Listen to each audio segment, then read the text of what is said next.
Hello and welcome to this video cast for subscribers to davidack.com. Well, in the decades that I've been researching around the world and these multiple different subjects and topics, one thing became clear right from the start, and that was nothing is what it seems.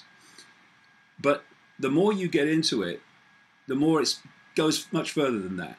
It's not just everything's not what it seems. It's that everything is inverted, or almost everything is inverted, in the sense that how something appears to be is the opposite of what it turns out to be. And at the moment, we've got this latest conflict in Israel-Palestine, with more children, more civilians being killed with Israeli rockets.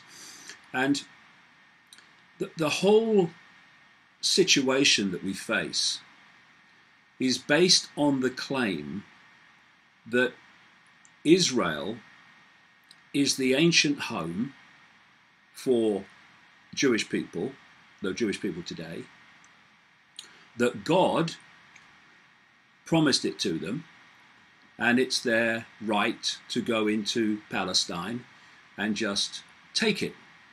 In fact, this is the what was said in the 1948 Declaration of the Establishment of the State of Israel. The land of Israel was the birthplace of the Jewish people. Here their spiritual, religious, and political identity was shaped. Here they first attained statehood, created cultural values of national and universal significance, and gave to the world the eternal book of books. Well, you know what I was saying a few minutes ago about everything being inverted?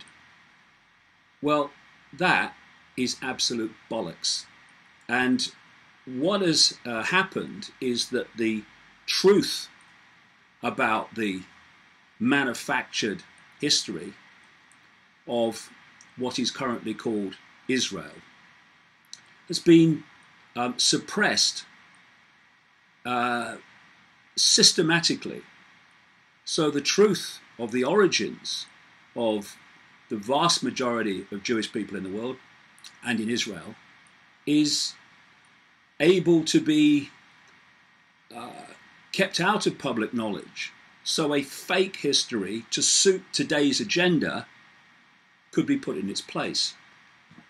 I've been writing about this for many, many years, and before the people go, yeah, it's anti-Semitic. Well, here's two books by two Jewish writers and researchers. This one's Arthur Koestler, The 13th Tribe, and this is The Invention of the Jewish People by Shlomo Sand, a professor of history at Tel Aviv University. And the story they both tell, with research to back it up, not least by Shlomo Sand, a professional historian, and what others have researched. I've researched it too, and the conclusions are all the same. What we call Jewish people today in Israel have absolutely no historic or genetic connection to the land they now call Israel, Palestine. It's an extraordinary story. It's an extraordinary hoax. And the origin of the overwhelming vast number of people called Jewish today and in Israel is that they came out of the area known as Sumer, Babylon, we now call Iraq, and they settled in a place called Khazaria.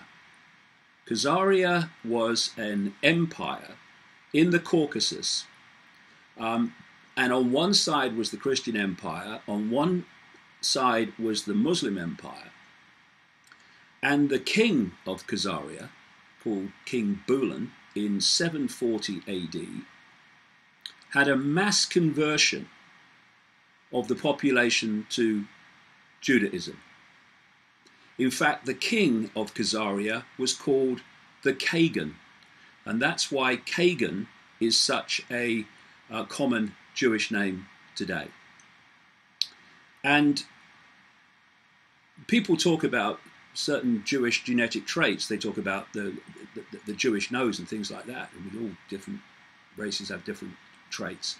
Well, that's actually not a trait of Israel. It's a trait of the Caucasus, because that's where it all came out of.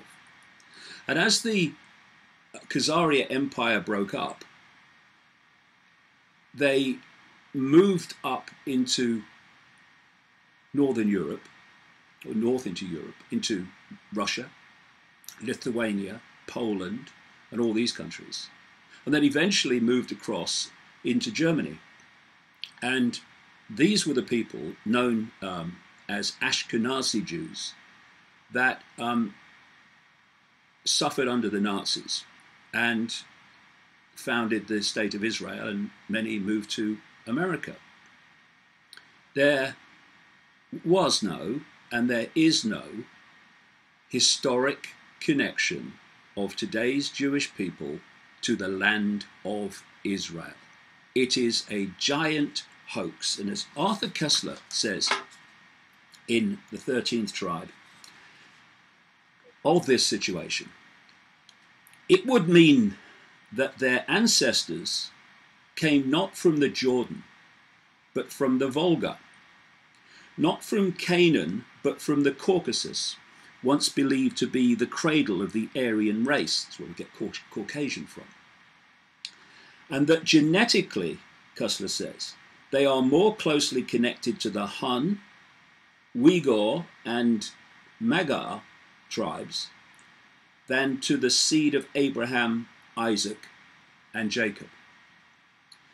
Should this turn out to be the case, and it is, then the term anti-Semitism would be void of any meaning based on a misapprehension shared by both the killers and their victims.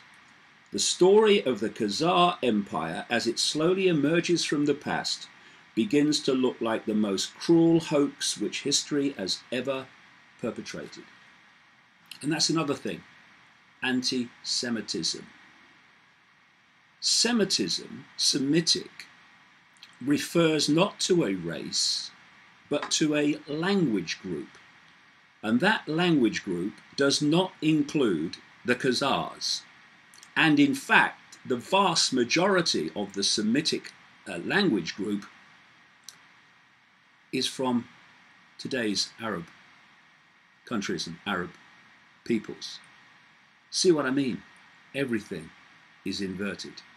And this story has such massive importance to understanding what is happening today, how we got to this state, and so much more about what's going on in the world. And that is what I'm going to explain and go into today.